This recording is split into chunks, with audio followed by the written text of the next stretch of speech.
something really crazy is happening to me. It's because you're a horrible person.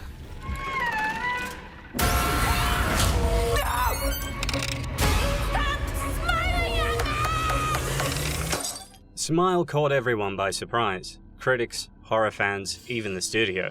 It was marketed with a brilliant viral campaign that had actors appearing at Major League Baseball games, staring creepily into the camera with wide, unsettling grins. It was genius, and it worked. What could have been a low-budget throwaway horror flick turned into a massive hit. The film blended psychological terror with supernatural horror, all wrapped up in a disturbingly dark atmosphere that kept audiences on edge. Naturally, a sequel was inevitable. Enter Smile 2, which tries to capture the same lightning in a bottle, but with a bigger budget and more ambitious scope.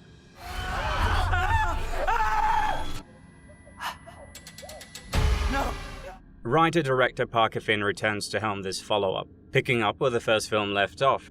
This time, we're introduced to pop superstar Skye Riley, played by Naomi Scott, entity from the first film. I knew that if I was going to approach a sequel, I needed to find a character that I could find something thematic to explore there. The trick to unlocking it was discovering the character of Skye Riley. Ladies and gentlemen, Skye Riley. Skye is this famous star who is surrounded by people, and yet she's incredibly alone. It's a frightening situation for anybody to be in. Smile relied on the slow burn approach to build tension and dread, but Smile 2 doesn't waste any time.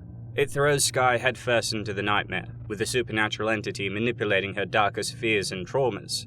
What made the original so unnerving was its methodical pacing, allowing the horror to creep in slowly.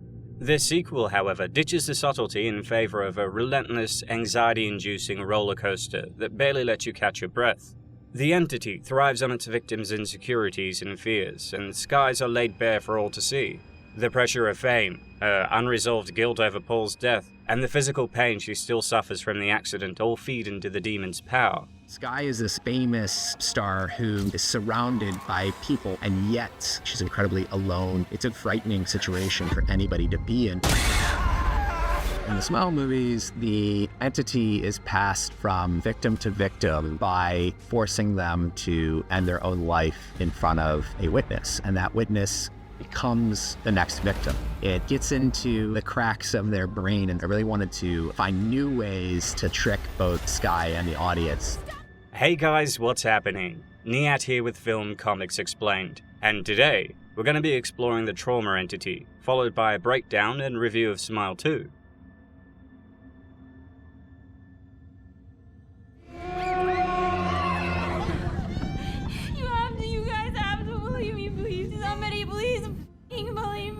The Smile entity, featured in the short film Laura Hasn't Slept, Smile, and its sequel Smile 2, is a demonic force responsible for a chain of gruesome murders, passed along through a curse.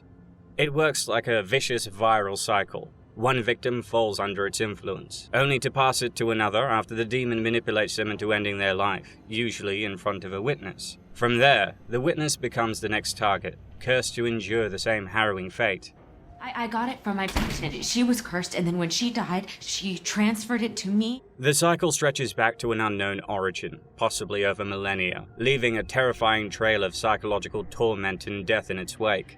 The demon doesn't strike immediately, but instead wears down its victims over the course of several days, tormenting them with illusions and mental manipulation. It thrives on deception, making its prey believe they've beaten it before feasting on their trauma. Holly? Once it takes full control, the demon forces its host to kill themselves, often with an eerie, unsettling grin on their face. It then collects the souls of its victims, adding them to its grotesque collection of smiling faces. It often disguises itself as people close to its victim, family members, trusted friends, or even authority figures, further distorting reality for its target. Its true form, however, is far more horrifying, a towering, red-skinned Lovecraftian abomination with multiple mouths. The trauma entity displays remarkable intelligence and cunning. It doesn't simply terrorize its victims, it manipulates their surroundings, their relationships, and their sense of reality. Trevor mentioned there'd been talk of ghosts. I never use the word ghosts. What?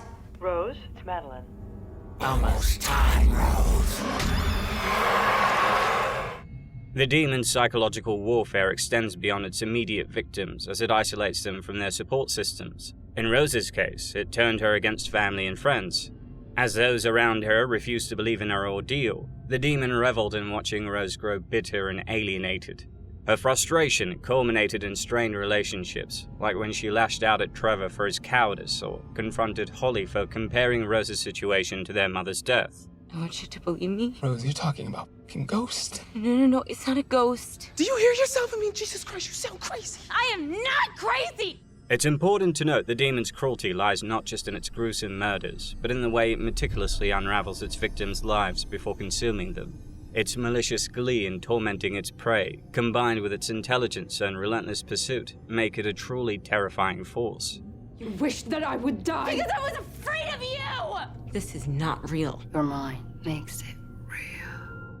The entity boasts a terrifying array of abilities that make it a formidable antagonist. Chief among these is a talent for shapeshifting, which we mentioned earlier. In the first film, the demon effortlessly transformed into anyone it chose, skillfully mimicking their appearance and voice. Why are you doing this to me? Because your mind is so inviting. You can't escape your own mind, Rose. Another weapon in its arsenal is possession. Like many demons, a trauma entity can enter its victim's body, taking complete control over them. Once it's inside, there's no going back. Possession is the final step before the victim's inevitable horrific end. I'm sorry for dragging you into my mess. But do you think that I could stay here? I'll stay with you forever. The entity also possesses superhuman strength, but it doesn't just rely on physical power. It thrives on fear, literally feeding on trauma. It seems to draw strength from the psychological suffering it inflicts, fueling itself on the very distress that it caused. Intellectually, the demon is just as terrifying. Its cunning allows it to manipulate its victims on a psychological level, luring them into a false sense of security. In Rose's case, it created a convincing hallucination that made her believe she'd broken the curse, only to crush that illusion at the very last moment. The entity's sharp intellect, combined with its array of supernatural abilities, ensured that it was as mentally destructive as it was physically dangerous. Just relax. I'm gonna make a phone call, all right?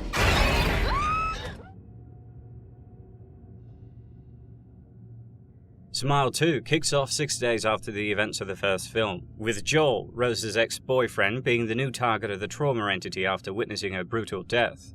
Desperate to free himself, Joel tracks down a group of drug dealers, holding one at gunpoint as he led him into a house. With the man's brother watching, Joel stabs the dealer to death, hoping to break the curse by passing it on. However, things go horribly wrong when the brother retaliates and a chaotic shootout ensues.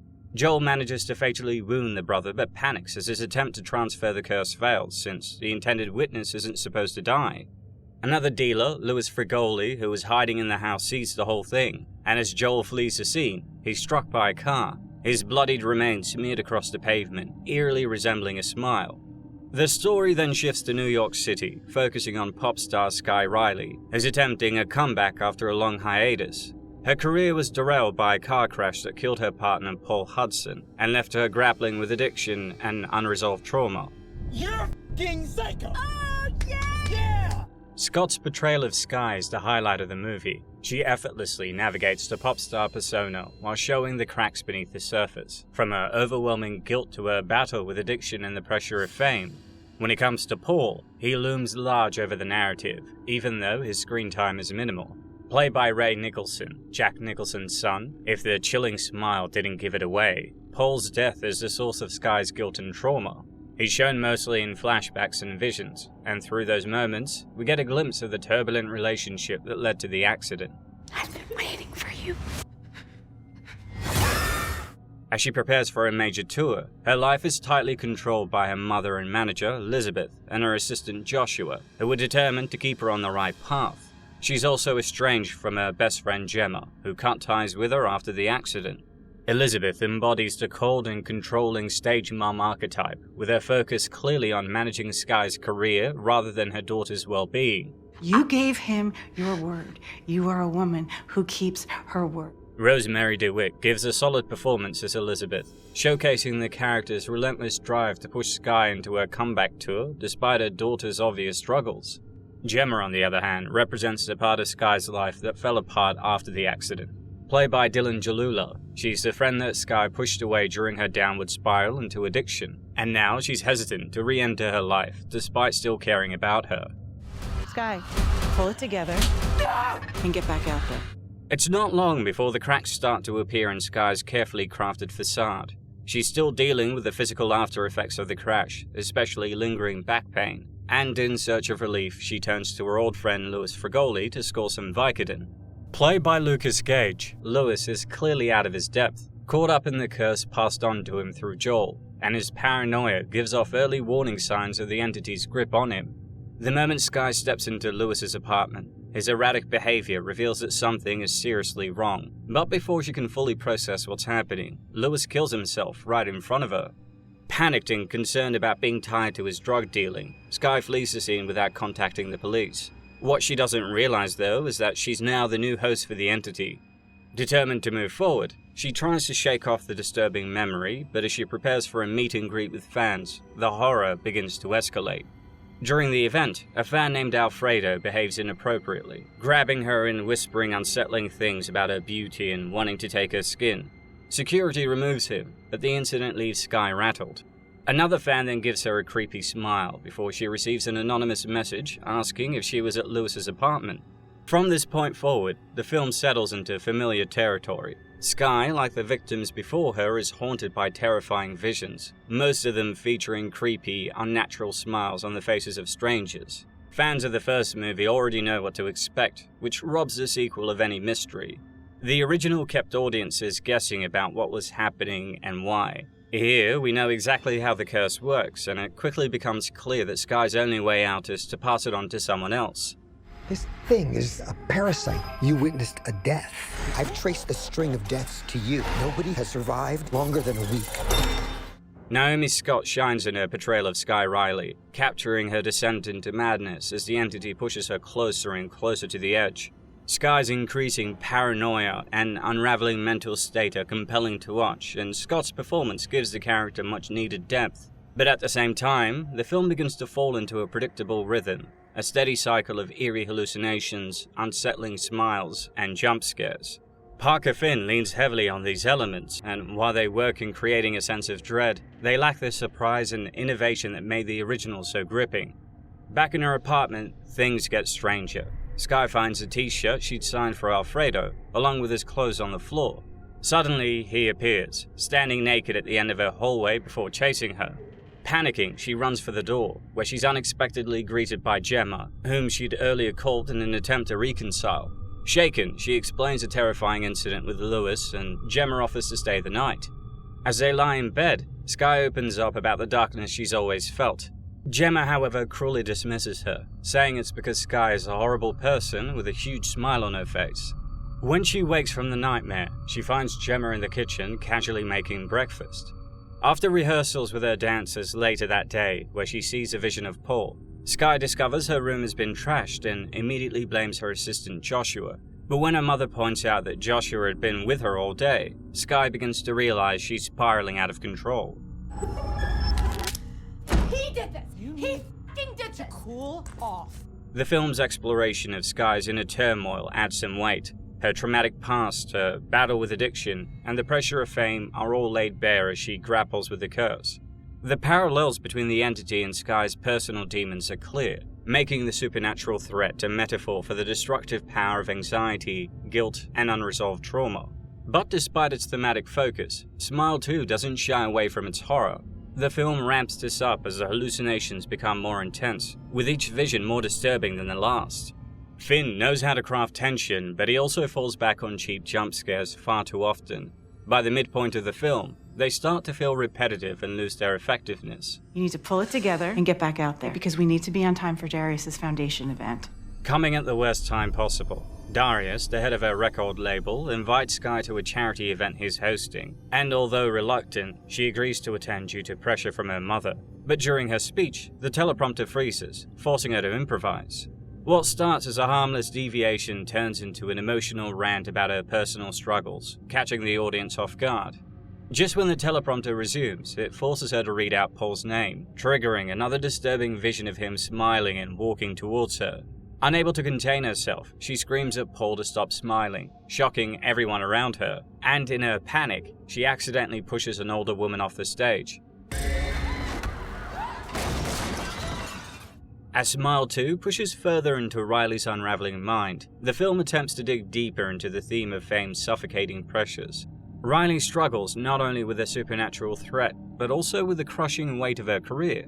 The public eye is relentless, with everyone expecting her to bounce back and perform on a global stage after her very public breakdown, and it's clear that Skye embodies the constant conflict between public expectation and private turmoil.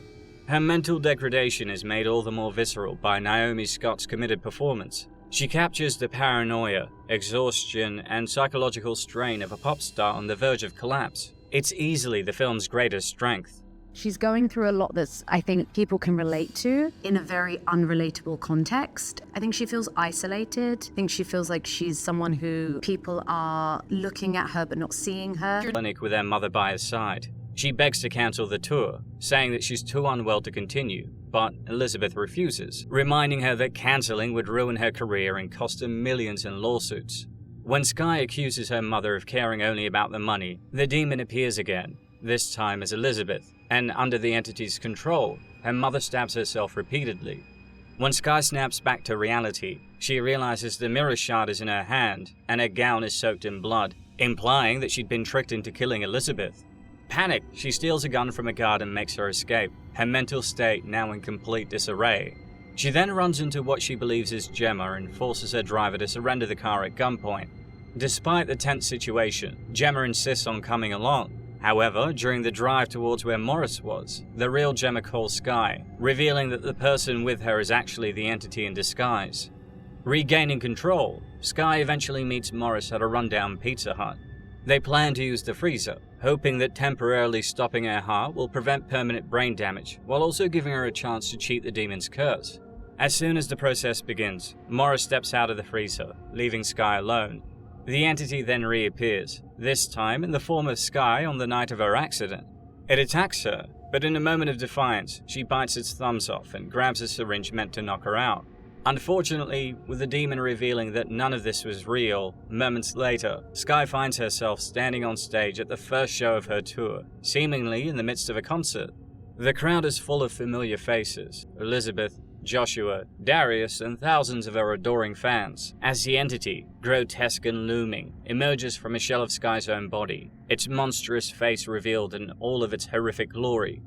The creature crawls into Skye's mouth and she collapses, only to rise moments later, smiling in front of the horrified audience. Without warning, she begins smashing her own head with the microphone as her fans watch in stunned disbelief. And because the entire audience witnessed Skye's death, it's implied that the curse will now pass on to them. You know, I would say there are some, for me, some really intense performance moments, especially from Naomi, where the harrowing nature of what she was able to do, I think, was so, everybody on set was so breathless while it was happening, and you get so involved and so absorbed by what's happening in front of the camera. So yeah, I think it's those performance moments that are really intense and scary. There's a lot of ambition in Smile 2. It's a bigger, more bombastic follow-up that doesn't hold back and raises the stakes with its ending. Its biggest strength is Naomi Scott's standout performance. As Skye Riley, she dives headfirst into the character's psychological breakdown, giving a nuanced portrayal of a pop star grappling with fame, addiction, and guilt.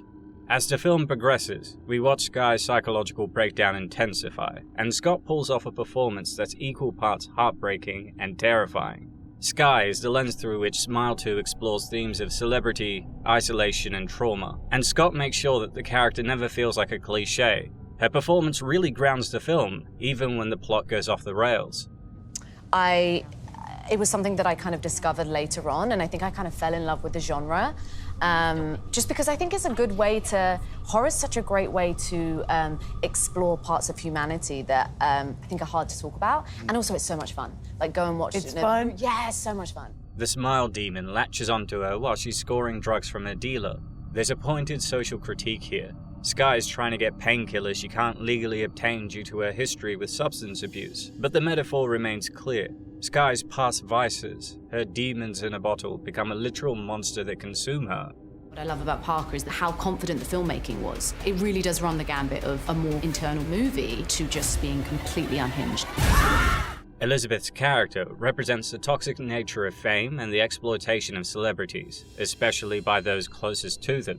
Her character is an effective foil to Skye, though her lack of depth or any redeeming qualities makes her feel more like a narrative tool than a fully fleshed out character. She exists to apply pressure and control, and DeWitt does a fine job conveying that suffocating presence. Darius is counting on you to be there, okay? Paul's character doesn't get a lot of depth, but he serves as a key emotional trigger for Skye's breakdown. Nicholson plays the character with a devilish creep factor, but like much of the supporting cast, his presence feels more like a plot device than a fully realized character. You had one of the most sinister smiles I've ever seen, eerily reminiscent of your father in The Shining. Here's Johnny! Has your father given you advice going into this genre because he knows a lot about these types of films? You know, my dad and I don't talk that much about acting. Okay. I think probably I'd hang on to his word too much. Gotcha.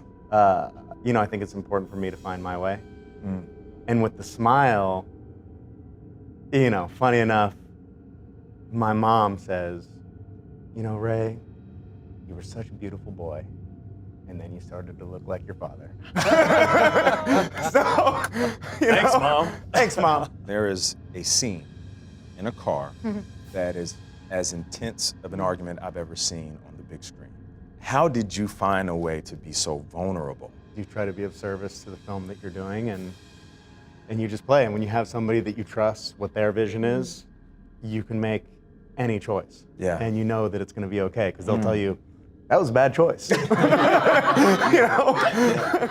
Dylan Jalula's portrayal of Gemma is understated, and while her character isn't given much screen time, she's a reminder of the life Skye once had, and their fractured friendship mirrors Skye's internal battle to reclaim control of her life.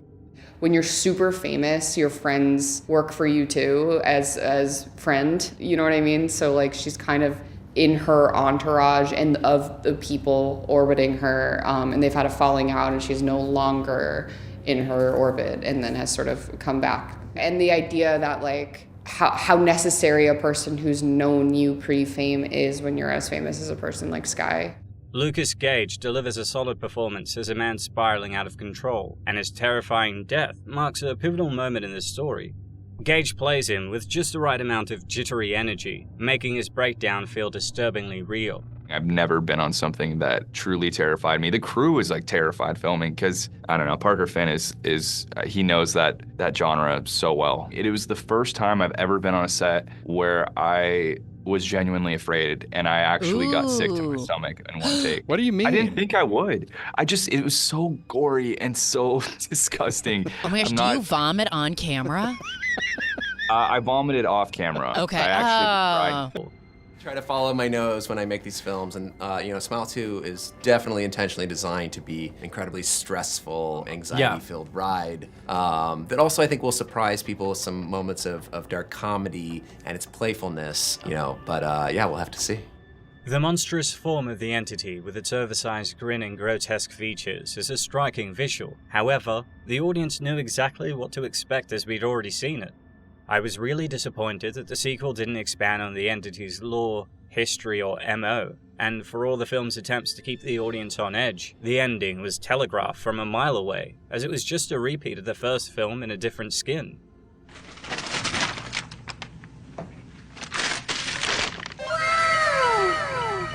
Well, I don't know what I expected. I'm so proud of this movie. I love this movie. I'm proud of everyone that made it. We put literal blood, sweat, and tears. Proud of Parker and the whole crew. The demon's total control over Skye, the inevitable descent into madness, and the final bloody crescendo, it's all laid out in a way that leaves no room for genuine surprises. As a result, the tension that had been building throughout the film fizzles out. What's particularly frustrating about Smile 2's final act is that it misses an opportunity to delve deeper into the themes it had been exploring. The idea that Skye's only way out is through confronting her inner demons, her guilt, her trauma, her addiction is hinted at but never fully realized. Instead of giving the character any real agency or growth, the film doubles down on its nihilistic tone, leaving Skye trapped in a cycle of torment with no hope of escape. The "it was all in your head" trope is also employed in the final moments, and it feels like a cop-out, undermining the emotional stakes that have been built up throughout the film. With that said, Smile 2 still manages to deliver an entertaining experience. The film's pacing, particularly in the first 2 acts, is engaging, and Naomi Scott's performance is powerful enough to carry the weaker parts of the story. I think it's such an important tool. I love to try to avoid what we might think of as typical horror sounds or anything that feels tropey. I want it to feel fresh and different, something that can get under your skin. For my character, we started with the hardest scene on the first day. And that's a great thing to do. What was it? Sorry, remind me. Well, I don't want to give any spoilers away. Oh my gosh, yeah. So I'm just saying. So it's in clinic. So That's what I did when I was watching it. Oh my gosh. So I'm just saying, like, I kind of liked that. Let's start with the hard stuff. Finn's direction remains visually inventive, with plenty of striking imagery and creative use of camera angles to keep the atmosphere tense and unsettling. But the sequel does often get distracted by its own need to deliver constant jump scares. The director clearly has a knack for crafting effective scares, but here they often come at the expense of the story, and by the time we reach the final act, the film's horror set pieces start to feel repetitive, relying on shock value rather than atmosphere or character-driven tension. The result is a film that feels at odds with itself, torn between wanting to be a gritty psychological exploration of trauma and fame and its determination to repeat all the major cues of Part 1. I wanted to make sure that if I was even going to approach a sequel, that I was going to try to do something that wasn't just a traditional continuation or like any kind of obvious retread. I wanted to go in a different, unexpected, exciting direction. And if I was going to ask audience members to give me their time again, that I would really make it worthwhile with something bigger, bolder, way crazier. And you know, it was the discovery of the character of Skye Riley, this mega pop star, that really unlocked everything. I love the idea of taking this world of pop that's, you know, glam and glitz and shininess, and sort of having it collide with this like really stressful, anxiety-inducing, you know, smile curse, and sort of bringing them together. That felt like a great challenge. As Skye's hallucinations become more extreme, so does the violence. But, like the jump scares, these moments start to lose their impact as the film relies on them more and more. By the time we reach the film's brutal third act, it's hard not to feel a bit numb to the violence. Where the film truly excels is in its quieter moments, where the dread is allowed to build more naturally. Scenes that focus on Skye's isolation and paranoia, as she questions what's real and what's part of the entity's twisted game, are far more effective than the louder, violent moments. The tension is palpable as Skye starts to unravel, and her breakdown is as much about her emotional scars as it is about the supernatural threat. There's a deep sense of unease in these scenes, where the true horror lies not in the entity itself, but in Skye's crumbling grip on reality. What are the hopes for Smile 3, Dan? We'll have to see. Right now, I'm very excited to see how audiences respond to Smile 2, and if we're so lucky as to that audiences connect and embrace with it again. I think there's a lot of interesting roads that Smile could take. Despite the issues I mentioned, Smile 2 still manages to entertain. The film embraces its campier elements, mixing dark humor with bloody horror, and at its best, it delivers a pretty thrilling rollercoaster ride. Ultimately, Smile 2 is a decent, if imperfect, follow-up to its predecessor. It's bigger, bolder, and bloodier, but lacks the surprise, subtlety, and emotional depth that made the first film stand out. With all of that said, that's all for today, folks. A huge thanks to everyone that requested we cover Smile 2. Don't forget to hit like and subscribe if you enjoyed the video, and if there's anything else you'd like for me to cover, please don't hesitate to ask. As always, it's been a pleasure. Niyat here with Film Comics Explained. Thanks for stopping by. I'm having the worst week. The worst!